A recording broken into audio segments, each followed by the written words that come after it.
Alam mo ba ang sikreto ng mga yumayaman? They protect their income and build wealth.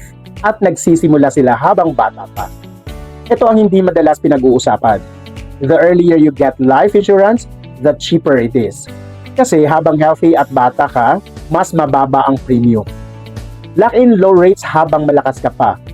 Build cash value you can use in the future. Peace of mind kahit nagsisimula ka pa lang sa career.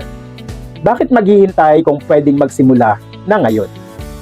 Ang totoo, hindi para sa matanda lang ang insurance. Para ito sa matalino at marunong magplano. Huwag mong hintayin na tumaas ang presyo. Kasi habang nag-aantay ka, tumataas din ang risk. Gusto mo bang malaman kung gaano ka-affordable habang bata ka pa? Message me and let's talk about your future. Alam mo ba ang sikreto ng mga yumayaman? They protect their income and build wealth. At nagsisimula sila habang bata pa. Ito ang hindi madalas pinag-uusapan.